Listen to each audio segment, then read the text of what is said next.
November 1944. The rain fell in sheets across the Belgian countryside. Inside a staff car crawling through mud sat the most powerful military commander the Western world had ever produced. Supreme Commander Dwight D. Eisenhower controlled over 4 million Allied soldiers. He commanded the greatest invasion force in human history. He had the authority to order the destruction of entire cities. Yet, in the next 15 minutes, this man would be treated like a tradesman, waiting for an audience with nobility. And that single moment of wounded pride would accidentally save his life, confuse German intelligence, and set in motion a chain of events that would cost nearly 90,000 American casualties. This is the story they never told you about World War II, the story of how ego almost lost the war. Picture this. The Allied advance has stalled along a broad front stretching from the North Sea to Switzerland. Supply lines are stretched thin as wire. The German Wehrmacht, though battered, still possesses enough strength to make every mile forward a costly endeavor. Eisenhower carries with him detailed plans for the winter offensive. Coordination orders that require Field Marshal Bernard Montgomery's immediate attention and agreement. The meeting has been scheduled for weeks. Both men know the stakes. Both men understand that millions of lives depend on their ability to work together. But here is where history takes a turn that no military academy would ever teach.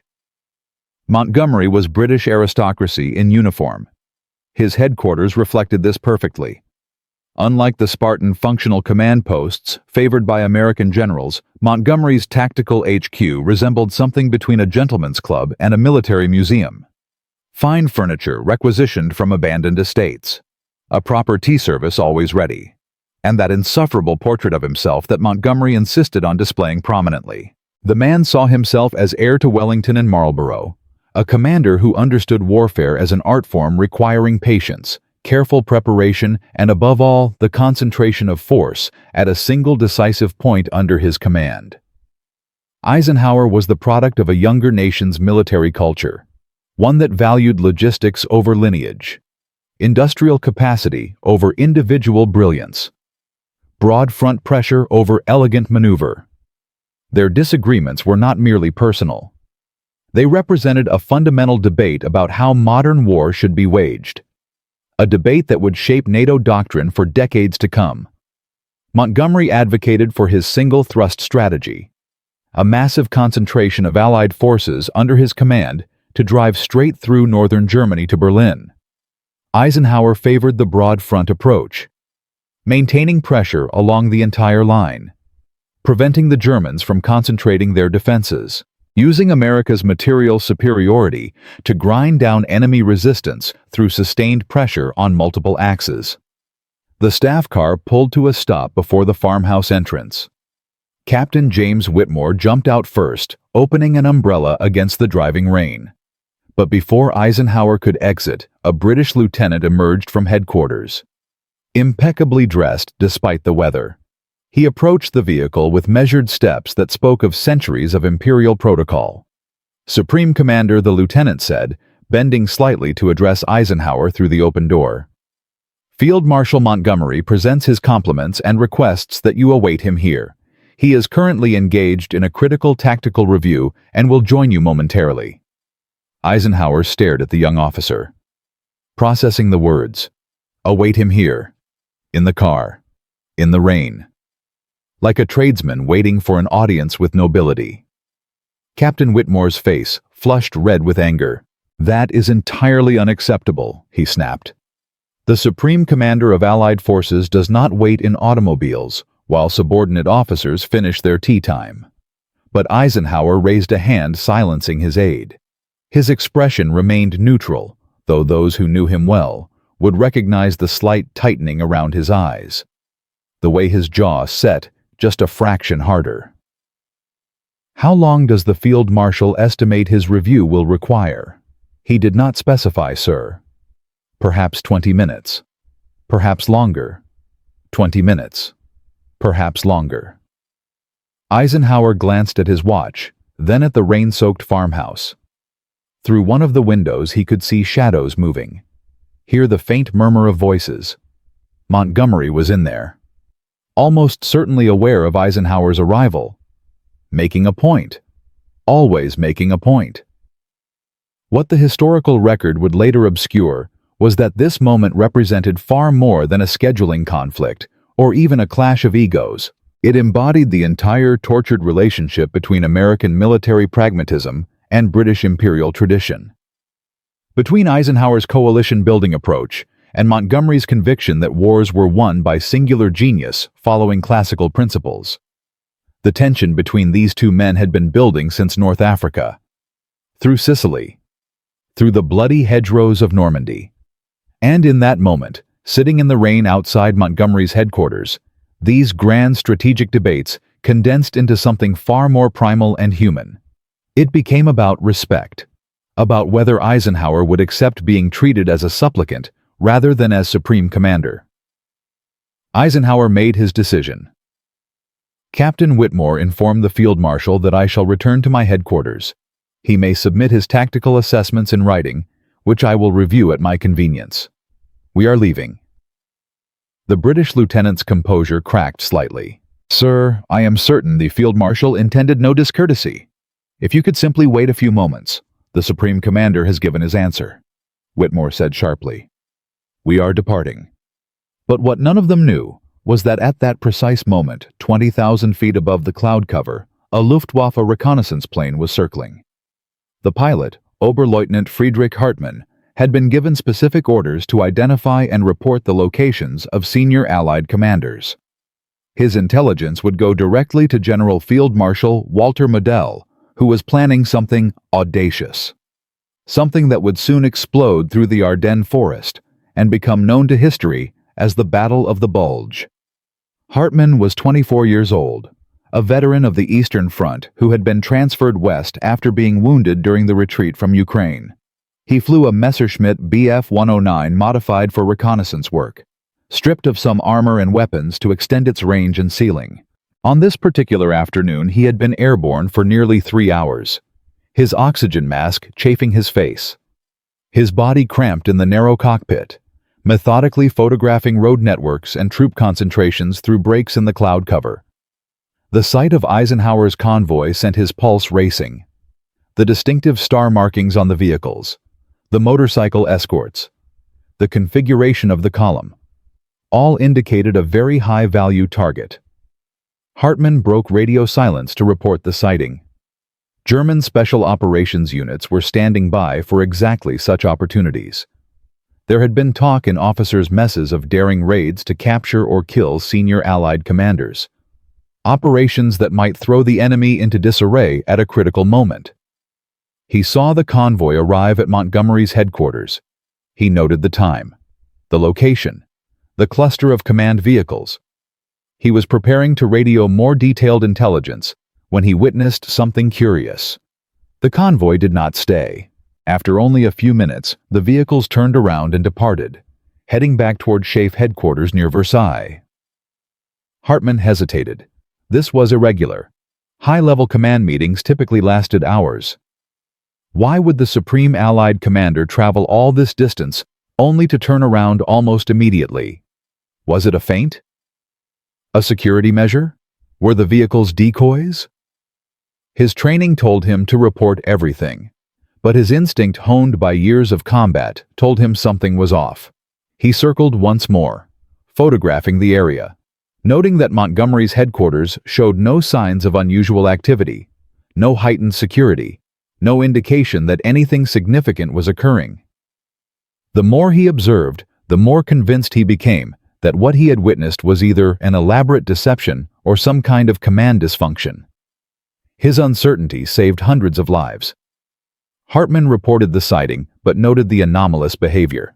German intelligence analysts, already overwhelmed with contradictory information about Allied command structures, filed his report with low priority.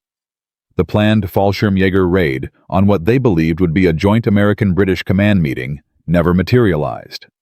The paratroopers, who would have been deployed, were instead held in reserve, and the element of surprise that might have decapitated Allied command at a critical moment dissipated into bureaucratic confusion. But there was another player in this drama. someone whose existence remained buried in classified files for more than 70 years. Her name was Claire Dubois, and officially, she did not exist. Claire was a Belgian resistance fighter who had been recruited by British Special Operations Executive in 1942. By 1944, she operated what the SOE called a hospitality service, which meant she ran safe houses, coordinated intelligence drops, and maintained contact with various resistance cells throughout Belgium and northeastern France. What made Claire exceptional was her photographic memory and her gift for reading people, skills that made her invaluable for vetting information and assessing the reliability of sources. She had been born in Liège in 1917, the daughter of a mathematics professor and a concert pianist. Her childhood had been comfortable, intellectual, filled with books and music and the easy confidence that came from belonging to Belgium's educated middle class. She had studied languages at university, mastering English, German, and Dutch in addition to her native French. When the Germans invaded in 1940, she had been 23, engaged to be married to a young architect named Henri Leclerc. Henri had joined the resistance immediately. Claire followed 3 months later. After Henri was arrested by the Gestapo, she never saw him again. The Red Cross eventually confirmed that he had died in Sachsenhausen in January 1941. Claire channeled her grief into her work, becoming one of the most effective intelligence operatives in Belgium. She had been at Montgomery's headquarters that afternoon, not inside the building, but in the adjacent barn that housed communications equipment and lower-level staff. She was there to deliver intelligence about German troop movements near Bastogne, information gathered at tremendous risk by her network. She had been waiting for hours, shuffled from one junior officer to another, her urgent warnings treated as just another piece of data in the overwhelming flood of tactical information. But this intelligence was different. Her network had observed massive fuel stockpiling, the movement of panzer divisions thought to be held in reserve, railway activity suggesting a major concentration of forces. The pattern was unmistakable to anyone willing to see it. The Germans were preparing something significant, and the Ardennes, that supposedly impenetrable forest terrain that Allied planners had deemed unsuitable for major operations, was where it would happen. She watched from a crack in the barn door as Eisenhower's convoy arrived. She watched the American Supreme Commander kept waiting in his vehicle, while Montgomery stood before his maps with a cup of tea, gesturing languidly to his staff about the elegance of the single-thrust strategy versus the vulgarity of the broad front approach. She saw junior officers laughing at some witticism the Field Marshal had made, saw them consulting maps that showed British advance routes into northern Germany, saw no indication whatsoever that anyone was concerned about the Ardennes sector. She saw Eisenhower leave. And in that moment, Claire understood something that neither general grasped. The Germans were coming. Everything her network had reported. All the strange movements of panzer divisions, the unusual radio silence, the stockpiling of fuel near the Ardennes. It all pointed to a massive offensive. And here were the Allied commanders so consumed by their own pride and protocols that they could not see the storm gathering. Claire made a decision that would haunt her for the rest of her life, though that life would prove far shorter than she could have imagined. She left Montgomery's headquarters without delivering her full intelligence briefing. Instead, she hitchhiked rides on military vehicles, talked her way through checkpoints, made her way toward Versailles, toward SHAEF headquarters, determined to brief someone who would listen.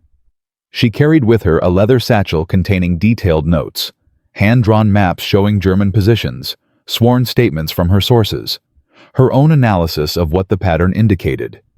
It was, she thought with grim pride, irrefutable. But fate had other plans. On a muddy road near Reims, 30 kilometers from Versailles, the truck carrying her hit a mine. The driver, a young corporal from Ohio named Robert Henderson, survived with severe injuries. Claire did not. The explosion threw her body 15 meters from the vehicle. She died instantly. The leather satchel containing her detailed notes was incinerated in the explosion. 3 weeks later, on December 16, 1944, 3 German armies smashed through the Ardennes, catching Allied forces completely by surprise. The Battle of the Bulge had begun, the largest and bloodiest battle American forces would fight in the European theater. Nearly 90,000 American casualties, entire divisions surrounded, thousands captured, defensive lines shattered. But this is only the beginning of the story. Because there was one more player. A German officer named Major Otto Schultz, a secret member of the German resistance. A man who had tried desperately to warn the Allies about what was coming. A man whose intelligence had reached Claire Dubois through channels so complex that even he could not trace them. A man who would carry the weight of all those deaths for the rest of his life.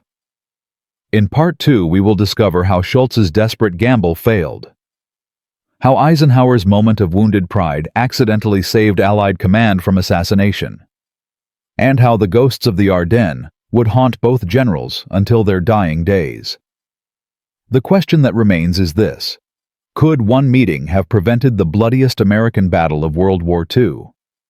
In Part 1, we witnessed how a single moment of wounded pride changed the course of World War II. Supreme Commander Eisenhower refused to wait in the rain for Field Marshal Montgomery. That decision accidentally saved his life from a German assassination plot. But it also disrupted critical intelligence channels. Claire Dubois, a Belgian resistance fighter carrying warnings about the coming Ardennes offensive, died on a muddy road before she could deliver her briefing. Nearly 90,000 American casualties would follow. But there was one more player in this tragedy. A German officer who had tried desperately to prevent the slaughter. His name was Major Otto Schultz, and his story reveals just how close the Allies came to avoiding disaster. What happened next would haunt him for the rest of his life. Major Otto Schultz sat in his cramped office in Berlin. The headquarters of the Oberkommando der Wehrmacht hummed with activity around him. Maps covered every wall, intelligence reports stacked on his desk. He was 47 years old, a former lawyer from Hamburg who had been drafted into military intelligence in 1939. By 1944, he had concluded that Germany could not win this war, that Hitler was leading the nation to destruction, that his duty was no longer to the Nazi state, but to the German people who would have to survive its collapse. Schultz had seen the plans for the Ardennes offensive. He had participated in the intelligence assessments. He understood its fundamental unreality. Even if German forces reached the Meuse River and split the Allied armies, it would change nothing. Germany lacked the resources for sustained operations. The offensive would exhaust the strategic reserve, leave nothing to defend against the Soviet offensive in the east. It was Hitler's fantasy, a gambler's last desperate throw, and it would cost tens of thousands of lives on both sides while changing nothing about the war's inevitable outcome. He wanted to warn the Allies, but direct contact was impossible. The Gestapo was everywhere, paranoid and ruthless. Even a hint of betrayal meant arrest, torture, and execution. He had seen it happen to colleagues, had heard the screams from basement rooms at Gestapo headquarters, had read the execution reports with their clinical descriptions of how suspected traitors died. So Schultz had developed a different approach. He carefully arranged for intelligence to leak through various channels, hoping the pattern would be noticed by someone who mattered. He used a network of contacts, people who owed him favors, people who opposed the Nazis for their own reasons. He fabricated documents, careful forgeries that appeared to be genuine Wehrmacht reports. He arranged for them to fall into resistance hands. He manipulated prisoner interrogations, feeding information to captured officers who he knew were weak, who would talk to Allied interrogators. He created a trail of breadcrumbs, subtle but consistent, all pointing to the same conclusion. The Germans were planning something massive in the Ardennes. One of those channels had been Claire Dubois' network. Through intermediaries so complex that even Schultz could not trace the connection back to himself, he had arranged for information to reach her. Information about fuel stockpiling, about the movement of the 6th Panzer Army, about the concentration of forces in the Eifel region. He had chosen her network because his intelligence indicated it was reliable, professional, had direct connections to British command. On the day Eisenhower refused to enter Montgomery's headquarters, Schultz was waiting anxiously for confirmation. His contacts had told him Claire Dubois was briefing British headquarters. He allowed himself a moment of hope. Perhaps finally someone would see the pattern. Perhaps the Allies would reinforce the Ardennes sector. Perhaps the offensive would be cancelled once the Germans realized they had lost the element of surprise. 3 days later, news of Claire's death reached him through resistance channels. Schultz understood immediately. His last best chance to prevent the offensive had died with her on that muddy road. He sat at his desk surrounded by maps and intelligence reports, a middle-aged man in a Wehrmacht uniform, and wept silently. Then he dried his eyes, straightened his papers, and went back to work. Knowing that in less than 3 weeks, hundreds of thousands of men would bleed in snow-covered forests because too many small failures had aligned to create catastrophe. But Schultz was not finished. He had one more card to play. A desperate gamble that would either save thousands of lives or cost him his own. There was a man in the Abwehr, a colonel named Hans Oster, one of the most senior members of the German resistance. Oster had been involved in multiple plots against Hitler. He had connections to Swiss intelligence, to the Vatican, to neutral diplomats who could pass messages to the Allies. Schultz requested a meeting. They met in a small cafe in the Charlottenburg district, 2 officers having coffee. Nothing unusual. But the conversation that followed would determine the fate of armies. Schultz laid out everything he knew. The scale of the offensive, the date, the objectives, the German order of battle. He begged Oster to use his channels, to get this intelligence to the Americans before December 16th. There were still 2 weeks, still time to prepare. Oster listened carefully. His face revealed nothing. When Schultz finished, the colonel was silent for a long moment.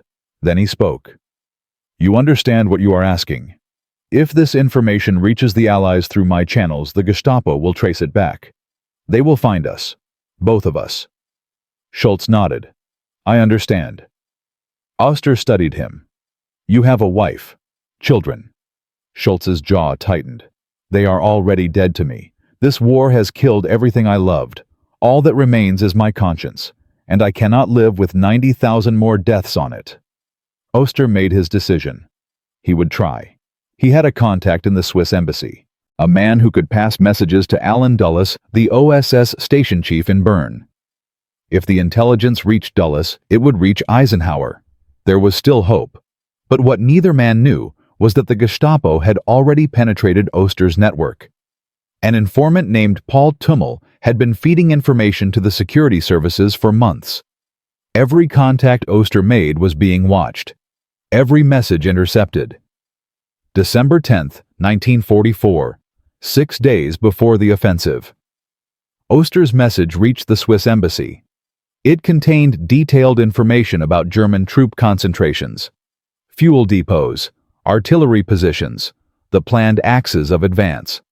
Everything Schultz had provided. The Swiss diplomat, a man named Hans Bernd Gisevius, recognized the importance immediately. He requested an urgent meeting with Alan Dulles. But Dulles was skeptical. He had received dozens of warnings about German offensives. Most had proven false. German intelligence was known to plant disinformation through resistance channels, testing Allied reactions, mapping their intelligence networks. The Ardennes seemed an unlikely target. The terrain was unsuitable for armor. The Allies had deemed it a quiet sector, a place to rest exhausted divisions, to train green replacements. Dulles filed the report, marked it as unverified, recommended further investigation. By the time anyone followed up, the panzers were already rolling. December 14th, 2 days before the offensive. The Gestapo moved. They arrested Hans Oster at his home in Berlin. The charge was treason. They had intercepted his communication with the Swiss embassy. They knew about the leaked intelligence. Within hours, interrogators were demanding names. Oster refused to talk.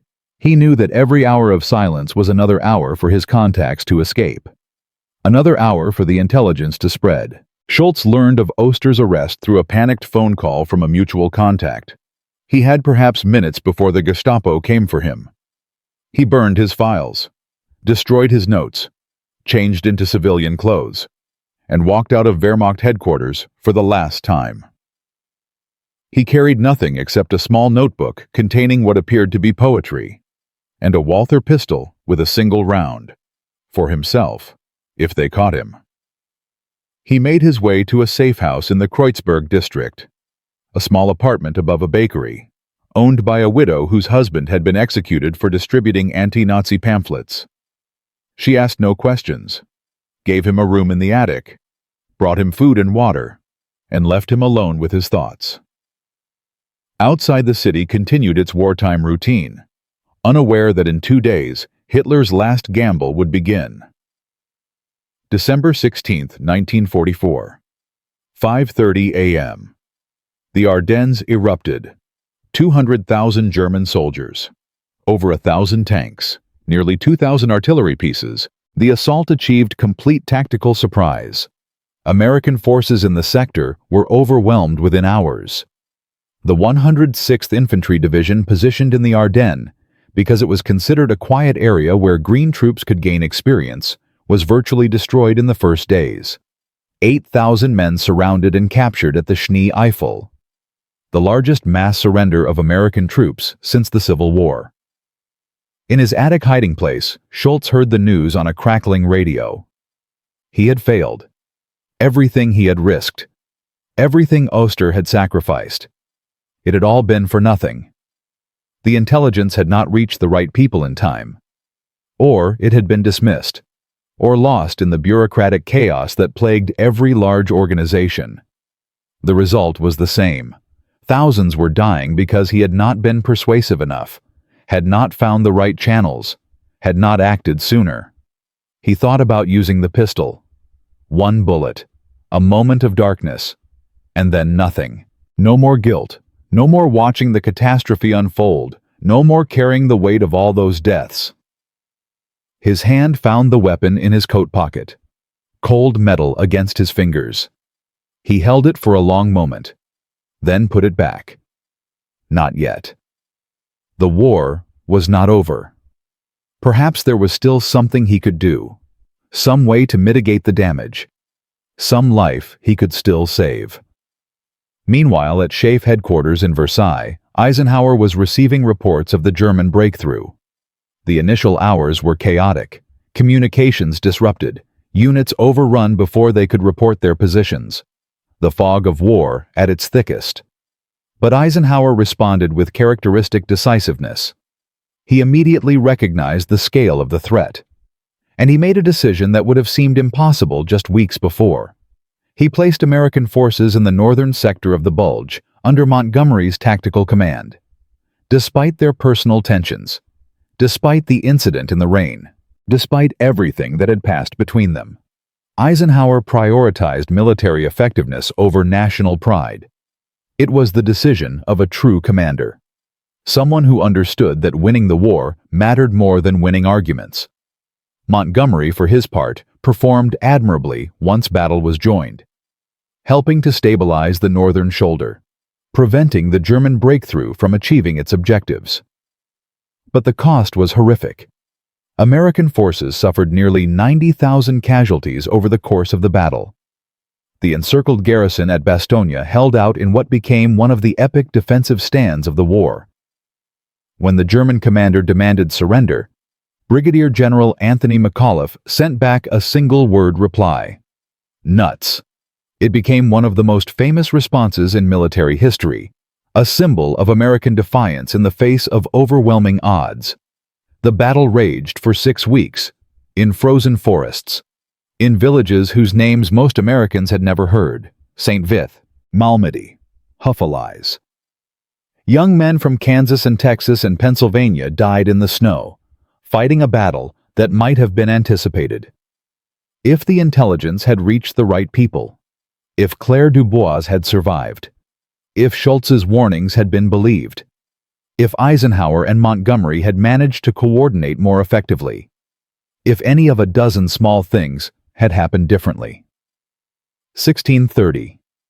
In the chaos of those desperate December days, no one thought about a meeting that had not happened, about pride that had prevented coordination, About a Belgian woman whose warnings had died with her.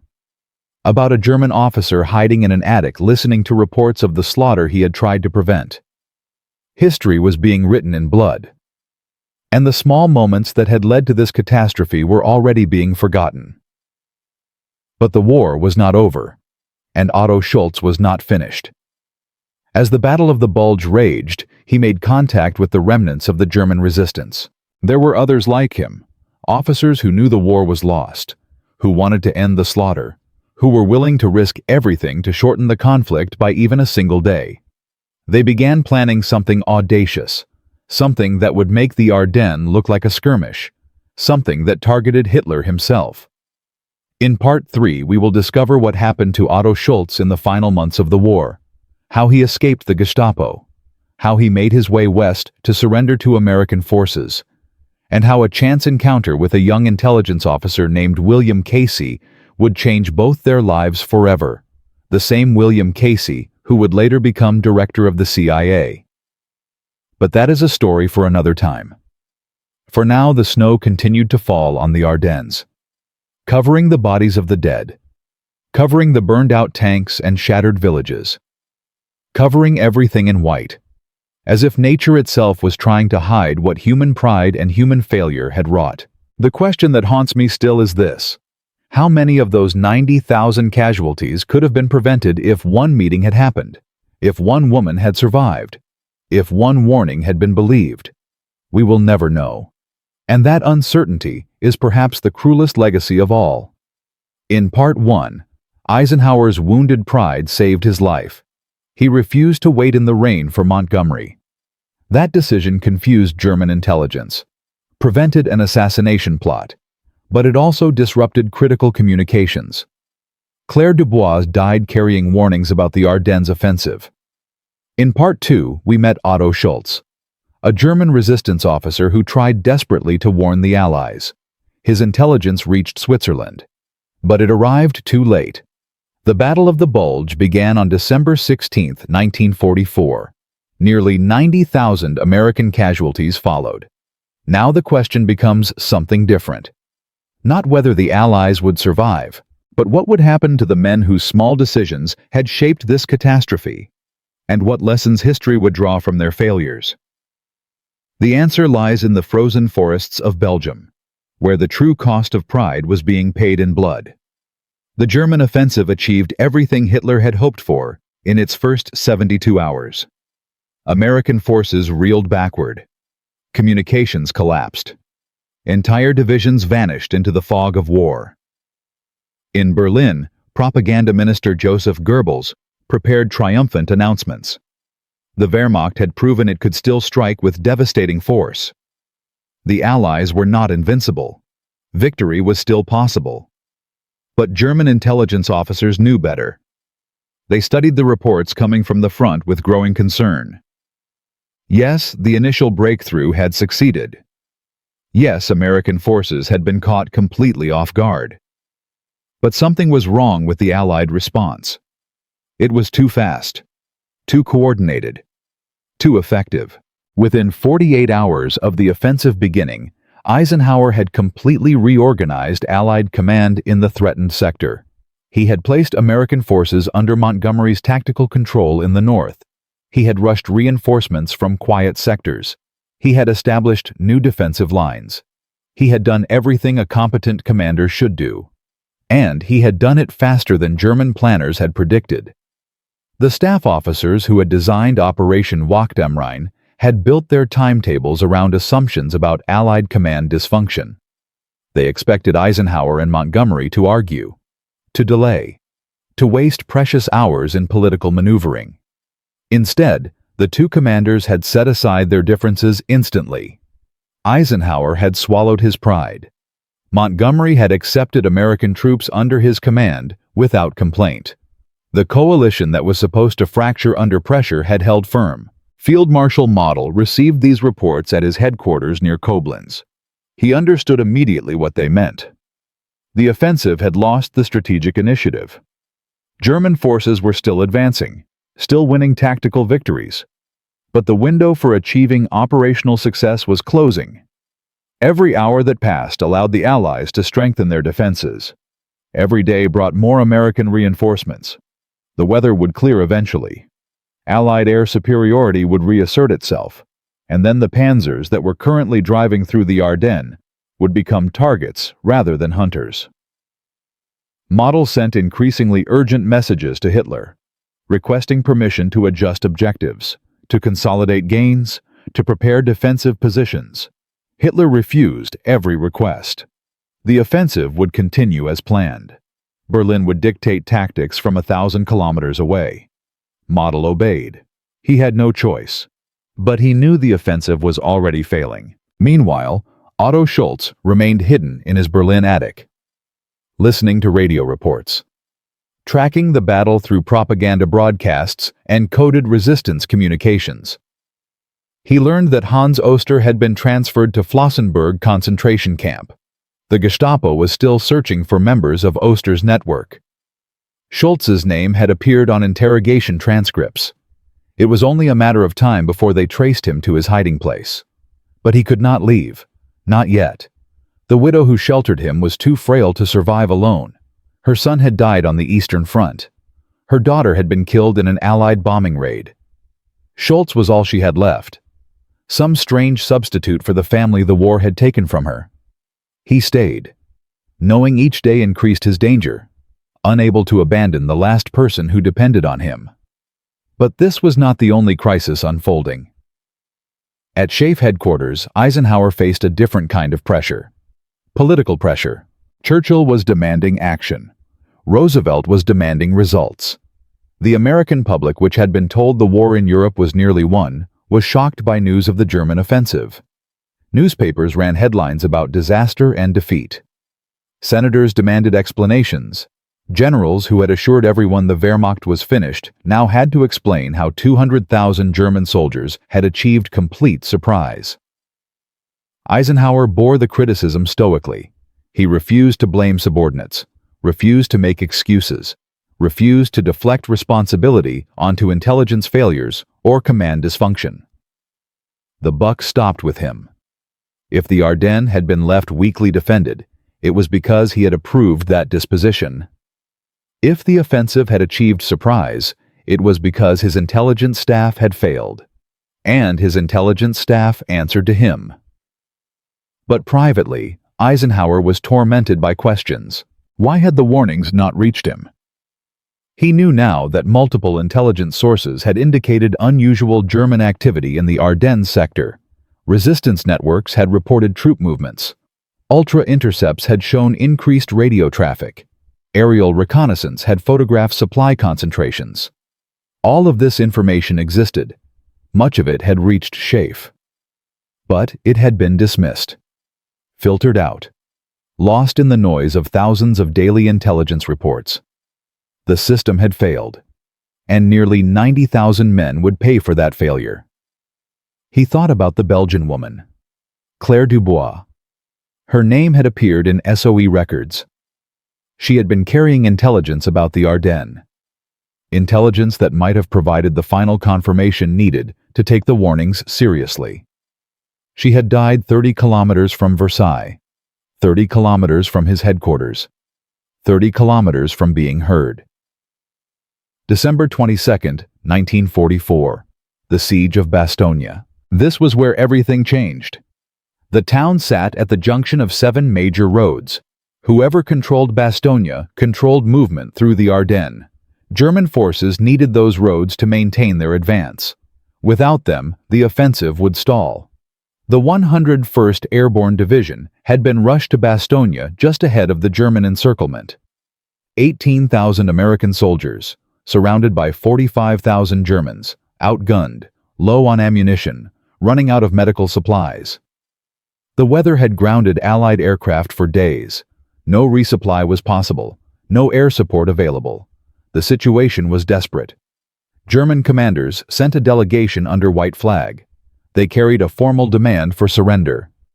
The message was polite, professional. It explained that the American position was hopeless, that further resistance would only result in unnecessary casualties.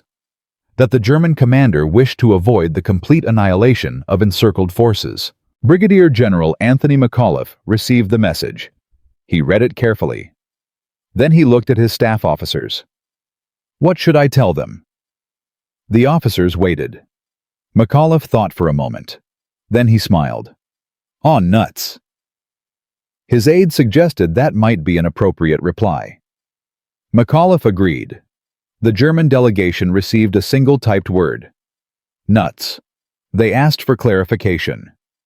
McAuliffe's aide translated. It means, go to hell. The battle for Bastogne became the symbol of American defiance. The surrounded garrison held its perimeter against repeated assaults. Ammunition ran so low that artillery batteries were rationed to 10 rounds per gun per day. Medics operated without anesthesia. Wounded men lay in freezing basements. Food was scarce. The temperature dropped below zero. Frostbite claimed nearly as many casualties as German shells. But the line held. Every attack was repulsed.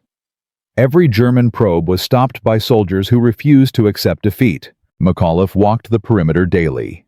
Visible, calm, joking with his men, telling them help was coming, telling them they just had to hold a little longer. On December 23rd, the weather finally broke. Clear skies, cold but flyable. Within hours, Allied aircraft filled the sky. Cargo planes dropped supplies to the surrounded garrison. Ammunition, medical equipment, food. The drops were not always accurate. Some supplies landed in German lines, but enough reached Bastogne to keep the defense alive. And behind the transport planes came the fighters, P-47 Thunderbolts, P-51 Mustangs. They fell on German columns with devastating effect. Tanks that had been invincible in the fog became burning wrecks. Supply convoys were strafed into oblivion, the German advance already slowing ground to a halt. December 26th. Patton's Third Army reached Bastogne. The 4th Armored Division broke through German lines from the south. The siege was lifted. American tanks rolled into the town to cheering crowds of soldiers and civilians. McAuliffe met Patton at the command post. The newspapers would report their handshake. What they would not report was what Patton said privately. You did good. But we should never have been in this position. Someone failed these men. Patton knew. Eisenhower knew. Everyone at senior command level knew. The Battle of the Bulge should never have happened. The intelligence had existed. The warnings had been ignored. And 18,000 men had nearly died at Bastogne because of that failure. The German offensive continued for 3 more weeks. But Bastogne had broken its momentum. The roads remained in American hands. German logistics collapsed. Fuel shortages stranded panzer divisions. The weather stayed clear. Allied aircraft operated constantly. By January 25, 1945, the Bulge had been eliminated. American and British forces had pushed the Germans back to their starting positions. The offensive had gained nothing except casualties. German losses exceeded 100,000 men. 800 tanks destroyed. 1,000 aircraft lost. The strategic reserve that might have defended the Rhine was gone. Wasted in Hitler's gamble. American losses were equally devastating. 89,500 casualties. 19,000 dead. 47,000 wounded. 23,000 captured or missing. It was the bloodiest battle American forces would fight in the European theater. More casualties than D-Day. More casualties than any single engagement in American history except Gettysburg. The names of the dead filled newspapers for weeks. Small towns across America received telegrams. Mothers learned their sons would not be coming home. Wives became widows. Children became orphans.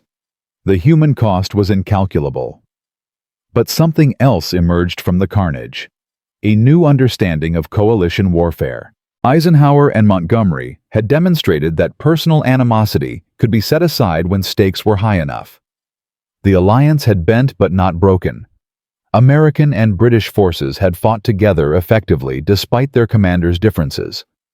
The lessons learned at Bastogne would shape NATO for decades. unity of command, rapid response, flexible logistics, the willingness to subordinate national pride to military necessity. These principles became doctrine, written in the blood of men who died in frozen foxholes. Eisenhower wrote about the battle extensively in his memoirs. He acknowledged the intelligence failures, acknowledged that the offensive had achieved surprise. But he also noted something else. The German plan had assumed Allied command would fracture under pressure, that Eisenhower and Montgomery would waste precious hours in argument and recrimination, that national rivalries would prevent effective coordination.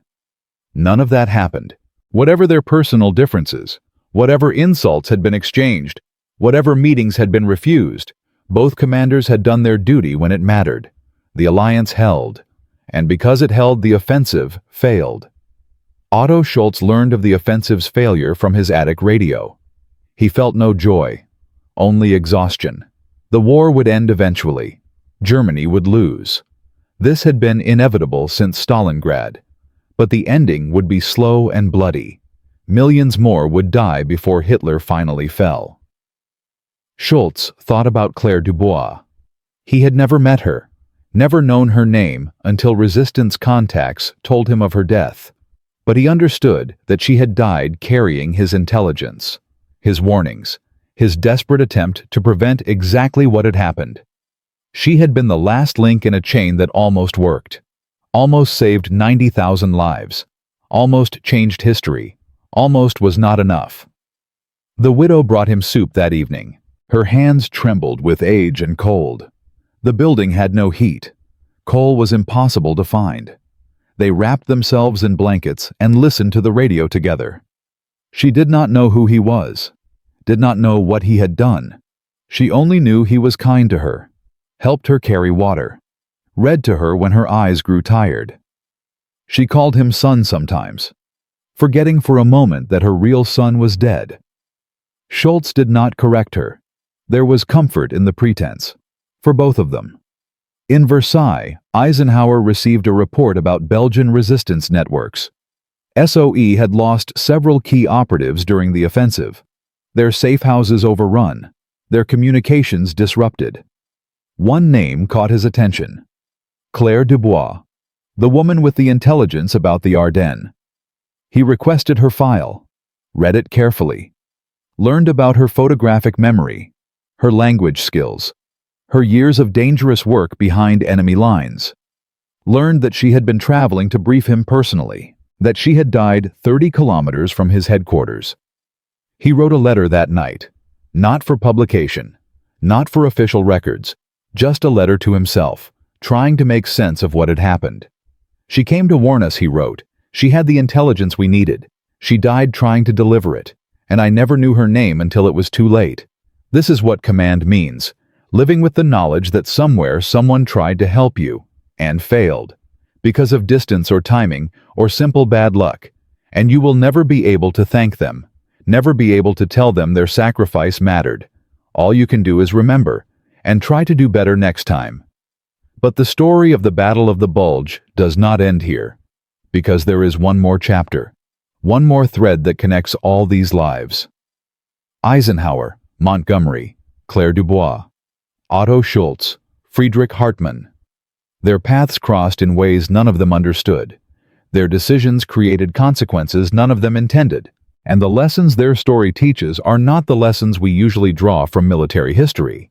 In Part 4, we will discover what happened to each of them after the war, how Eisenhower carried the memory of his failures to the White House, how Montgomery spent his final years defending decisions that had cost thousands of lives, how Otto Schultz escaped to Argentina and lived out his days in anonymous exile, how Friedrich Hartmann, the German pilot whose caution accidentally saved Allied command, became a peaceful farmer in Bavaria, and how Claire Dubois was finally recognized 70 years after her death in a small ceremony attended only by historians and distant relatives.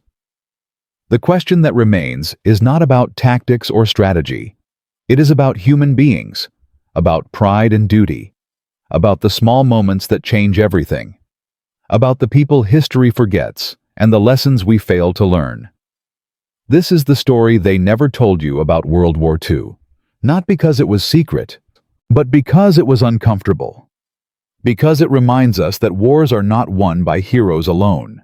They are won despite the failures of leaders, despite the dysfunction of commands, despite the pride that prevents cooperation.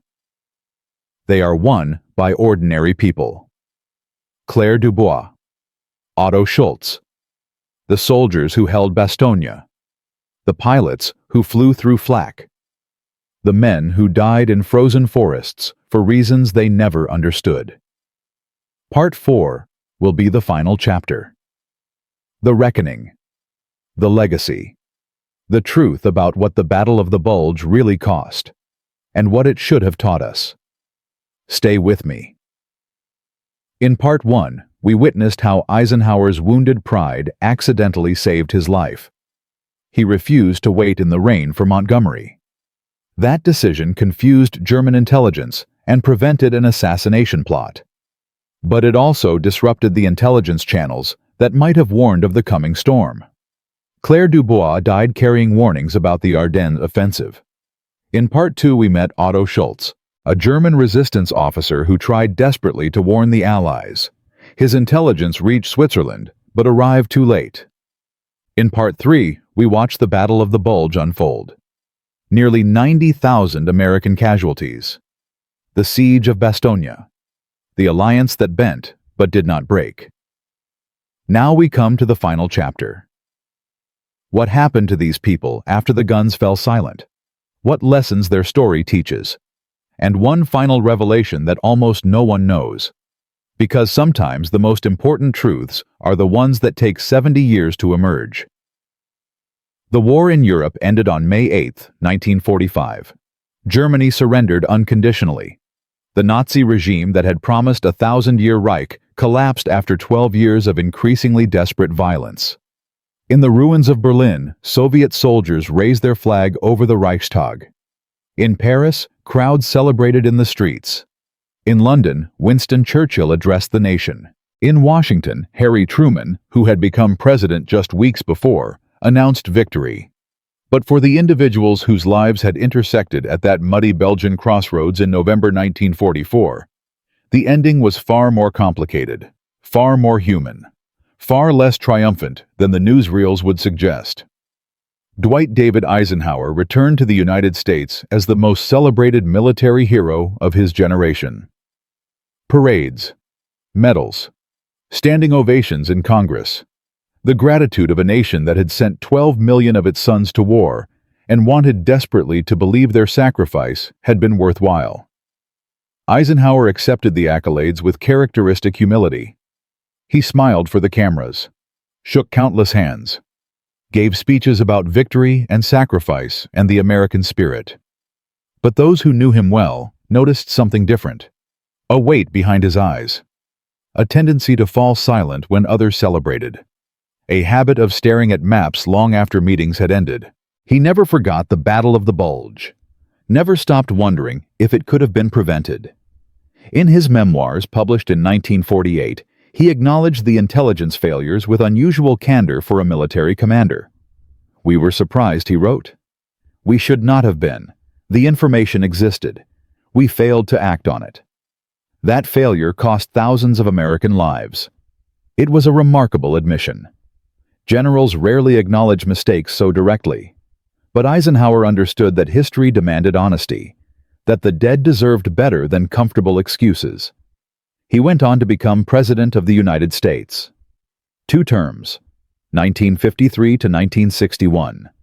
He ended the Korean War, built the interstate highway system, warned the nation about the military-industrial complex. But in private moments, in letters to old comrades, in late-night conversations with his wife Mamie, he returned again and again to the Ardennes, to the decisions that might have been made differently, to the warnings that might have been heeded, to the 90,000 casualties that might have been prevented. He died in 1969. His last words were reportedly, "I want to go. God take me."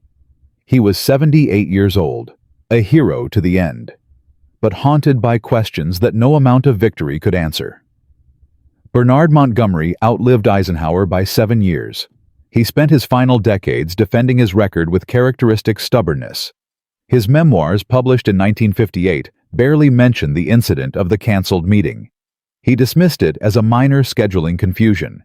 He continued to insist that his single-thrust strategy would have ended the war months earlier, that Eisenhower's broad front approach had been a tragic mistake, that American material superiority had compensated for American strategic mediocrity.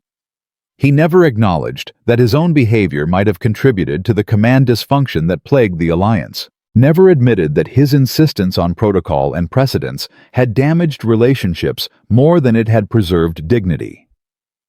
Montgomery died in 1976 at the age of 88. His funeral was attended by royalty and generals from around the world. He was buried with full military honors. But his reputation had already begun to fade. Historians would increasingly question his caution, his slowness, his inability to work smoothly with allies. The very qualities that had made him a hero to the British public would become liabilities in the judgment of history. He had been a competent general, perhaps even a good one, but his pride had cost lives. And history eventually notices such things. Otto Schultz survived the war, barely. He remained hidden in his Berlin attic until April 1945. When Soviet forces entered the city, he fled west, walking for 3 weeks through the collapsing Reich, dodging Soviet patrols, avoiding the chaos of the final days. He surrendered to American forces near Munich, spent 6 months in an internment camp while authorities investigated his background. His resistance work was eventually confirmed by surviving members of the network. He was released in December 1945, a free man in a destroyed country. He could not stay in Germany. Too many memories, too many ghosts. He emigrated to Argentina in 1946, changed his name to Otto Schultz, settled in Buenos Aires, worked as a translator and language tutor, lived quietly in a small apartment in the San Telmo neighborhood. He never married, never sought recognition for his resistance work, never told anyone what he had tried to do. He read constantly, followed European politics with the intensity of an exile who cannot let go of home, wrote occasional letters to newspapers under pseudonyms, arguing for reconciliation, warning against militarism, trying in small ways to prevent the next catastrophe. He died in 1963, aged 56, heart attack. His landlady found his body on the stairs. Among his possessions were books in German, English, and Spanish, a box of letters from people whose names meant nothing to Argentine authorities, and a small notebook containing what appeared to be poetry or philosophical reflections. The notebook was thrown away by cleaners. Whatever secrets it contained were lost. His role in trying to prevent the Battle of the Bulge remained unknown to history, buried in the destruction of German records and the silence of the dead. But his legacy was not about recognition. It was about conscience, about trying to do right in impossible circumstances, about carrying the weight of failure with dignity. Friedrich Hartmann, the Luftwaffe pilot, whose caution accidentally saved Allied command, survived the war as well. He was captured by American forces in March 1945, spent 2 years in a prisoner of war camp, returned to Bavaria in 1947, married his childhood sweetheart, had 3 children, became a farmer, lived a quiet life in a small village near Munich. He rarely spoke about the war.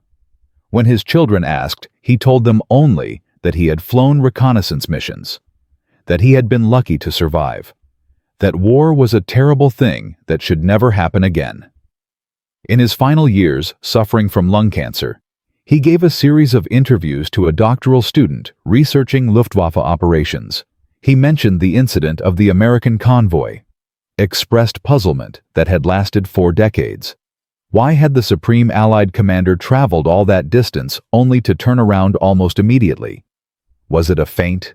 A security measure? He never learned the truth, never knew that his professional caution had confused German intelligence enough to prevent a catastrophic raid on Allied command, never knew that his uncertainty had saved hundreds of lives. He died in 1987, buried in the village cemetery where his family had lived for generations. A farmer who had once been a warrior. A man whose small decision had changed history in ways he never understood. But the legacy that matters most is not about individuals. It is about institutions, about how military organizations learn from failure, about how the lessons of the Ardennes shaped everything that came after. The Battle of the Bulge became one of the most studied engagements in military history. War colleges around the world analyzed its intelligence failures, its command dysfunction, its lessons about coalition warfare. The principles that emerged from that analysis would shape NATO doctrine for decades. Unity of command became sacred. Never again would Allied forces operate with the ambiguity that had plagued the Ardennes. Clear chains of authority, integrated staffs, joint headquarters where American, British, and eventually French and German officers worked side by side. The dysfunction that had allowed Eisenhower and Montgomery to avoid coordinating was systematically eliminated. Intelligence fusion became doctrine. The failure to connect disparate warnings about the German offensive led to the creation of integrated intelligence centers, multiple sources feeding into single assessment teams. Pattern recognition as a formal discipline. The CIA, NSA, and DIA all trace their analytical methods partly to lessons learned in the Ardennes. Coalition warfare became a science. The informal cooperation that had characterized World War II gave way to formal structures designed to prevent national pride from interfering with military effectiveness. NATO's command structure, established in 1949, was explicitly designed to prevent the kind of dysfunction that had allowed the Ardennes offensive to achieve surprise. Rapid response became a priority. The slowness with which reinforcements had reached the Ardennes led to the development of rapid deployment forces.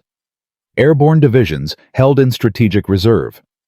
Prepositioning of equipment, the ability to respond to surprise attacks within hours rather than days. These lessons were tested repeatedly. Korea, Vietnam, Desert Storm, Afghanistan, Iraq. Each conflict revealed new challenges, but the fundamental principles established after the Bulge remained relevant. Unity of command, intelligence fusion, coalition cooperation, rapid response.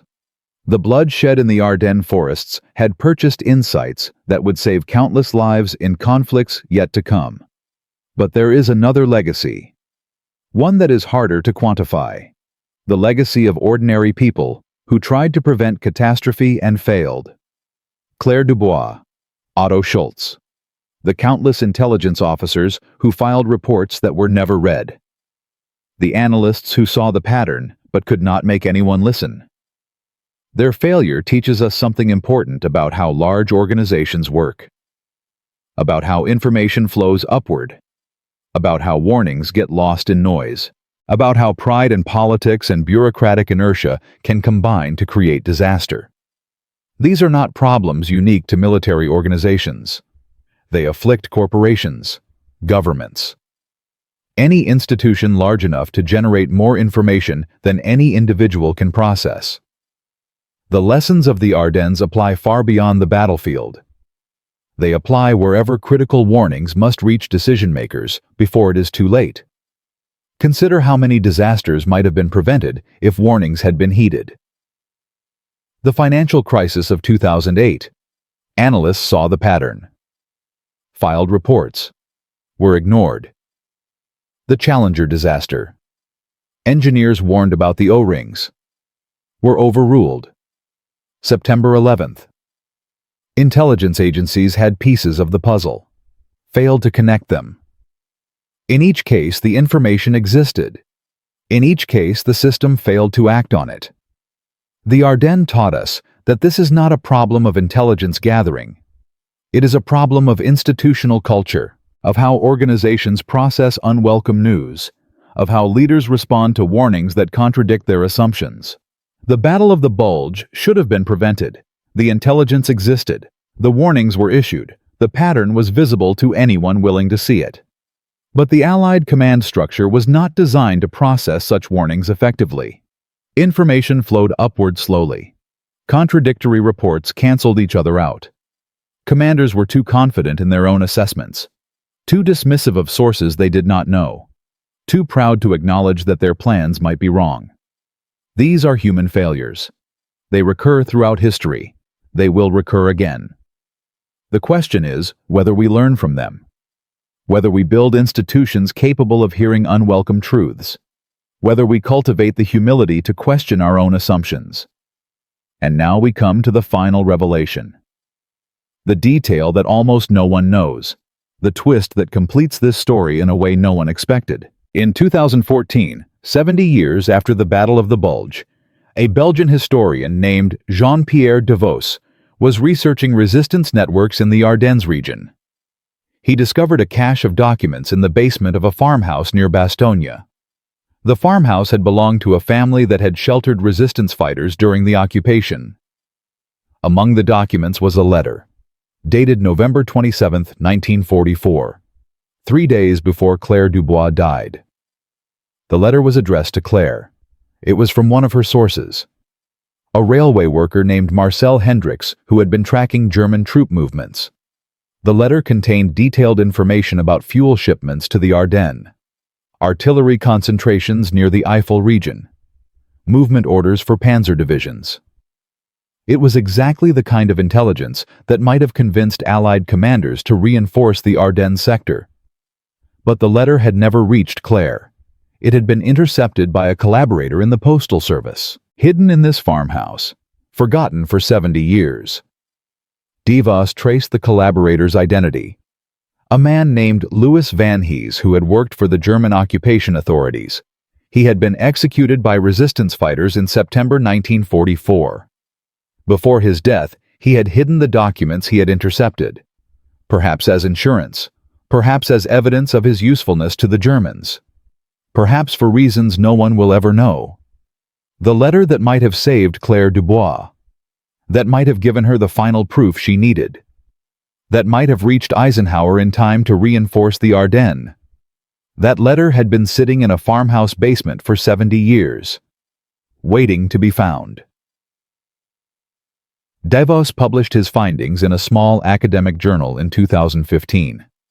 The story received little attention. It was too remote, too historical, too complicated for modern news cycles. But for those who knew the full story, the implications were devastating. Claire Dubois had not failed because her intelligence was insufficient. She had failed because the system designed to support her had been compromised at every level. Collaborators intercepting messages, junior officers dismissing warnings, commanders too proud to listen. A chain of failures so complete that even perfect intelligence could not have overcome it. This is the true lesson of the Battle of the Bulge. Not that intelligence failed, but that systems failed. That human beings with all their pride and fear and pettiness created structures incapable of processing the truth. That 90,000 men died not because no one knew the Germans were coming, but because knowing was not enough. Because information without institutional capacity to act on it is worthless. Because the greatest danger in any organization is not ignorance, but the illusion of knowledge. So what do we take from this story? What have we learned in these 90 minutes together? We have learned that history turns on small moments. Eisenhower refusing to wait in the rain. A German pilot hesitating to report anomalous behavior.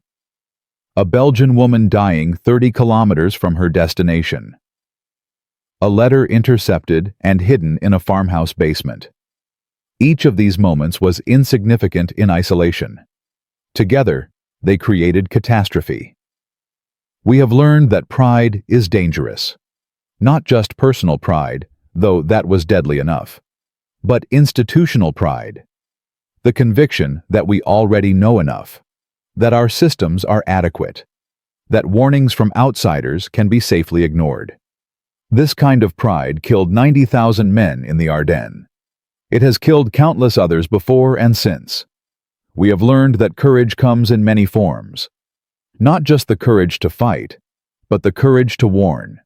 The courage to speak uncomfortable truths to powerful people. The courage to risk career and reputation for the sake of lives that might be saved. Claire Dubois had that courage. Otto Schultz had that courage. They failed. But their failure does not diminish their sacrifice. From a Supreme Commander who refused to wait in the rain, to a Belgian resistance fighter who died carrying warnings no one would hear, to a German officer who tried to prevent a catastrophe he knew was coming. These ordinary people caught in extraordinary circumstances remind us that history is not made by heroes alone. It is made by human beings. Flawed, proud, sometimes petty, sometimes noble, always struggling to do what they believe is right in circumstances they cannot control. The Battle of the Bulge cost nearly 90,000 American casualties. It delayed the end of the war by months. It reshaped the map of post-war Europe. But it also taught us lessons that have saved countless lives since.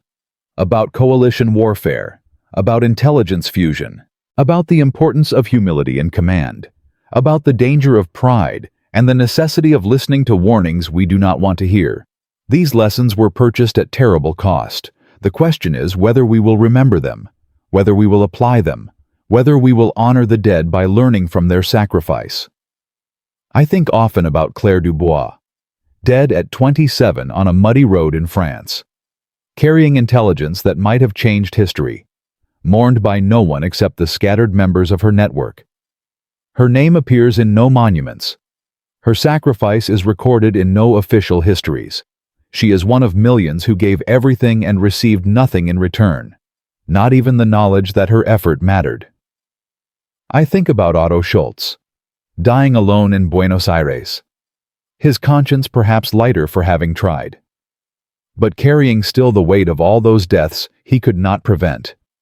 He asked for no recognition, expected no gratitude, knew that history would never record his name. Yet he acted anyway, because that is what conscience demands, because some things must be done whether or not anyone will ever know. And I think about Eisenhower, standing in the rain outside Montgomery's headquarters, making a decision based on wounded pride that accidentally saved his life, living for another 25 years with the knowledge that 90,000 men had paid for failures he could not prevent. The burden of command is not the decisions you make. It is the decisions you cannot unmake, the lives you cannot bring back, the warnings you did not hear in time. This is the story they never told you about World War II, not because it was secret, but because it is uncomfortable, because it reminds us that wars are won despite the failures of leaders as much as because of their wisdom. That history is shaped by accident as much as by strategy. That the line between triumph and tragedy is often nothing more than a moment of pride, a muddy road, a letter hidden in a basement. If you know stories like this one, stories of ordinary people whose small decisions changed history, I would love to hear them. Share them in the comments. Because every war has its Claire Dubois, every catastrophe has its Otto Schultz, every turning point has its moment when everything might have been different. And these stories deserve to be told. The Battle of the Bulge ended 79 years ago. Most of those who fought in it are gone now. Soon there will be no one left who remembers the cold, the fear, the chaos of those desperate December days. But the lessons remain. And the dead remain.